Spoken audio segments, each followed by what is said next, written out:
Now, the Loss and Damage Fund, it's been a hot topic at this year's UN Climate Summit. After much anticipation and herculean efforts from poor countries, the compensation fund was finally put on the COP27 agenda.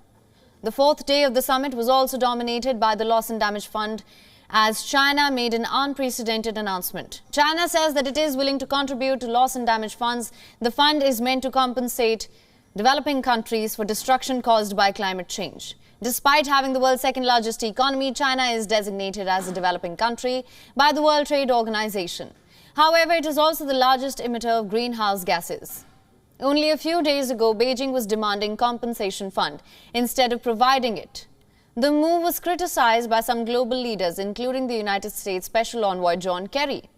China's recent announcement to contribute to the fund might come as a surprise for a few. However, the country maintains that it is not obligated to support developing countries. 这个问题怎么解决呢？其实很明确。 It is the same with the issue of loss and damage, which is very explicit. So although it is not the obligation of China, we are willing to make our contribution and our effort through South Cooperation to help other developing countries on climate change, as well as in improving their capability in mitigation, adaptation, and other areas. Meanwhile, US Climate Envoy John Kerry unveiled a carbon offset plan. The plan is aimed towards developing countries and is meant to help them speed their transition away from fossil fuels. The Energy Transition Accelerator Plan will be funding renewable energy projects and accelerating clean energy transitions in developing countries.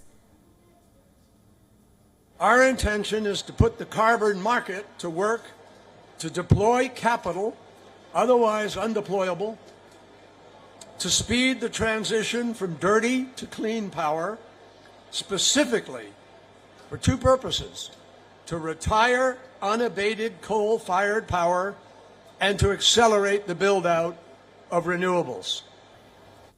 Amid all this, at the COP27, the UN Secretary General's gaffe sent the audience laughing and applauding. While addressing a conference, Antonio Guterres paused mid-sentence and looked through his notes as he realized he was reading from the wrong speech.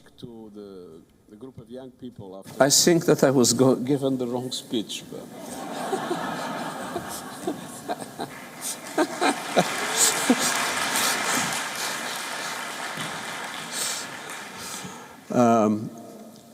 I'm going to speak to the group of young people afterwards, and there was a small confusion.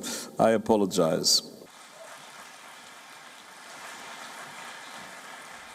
WION is now available in your country. Download the app now. Get all the news on the move.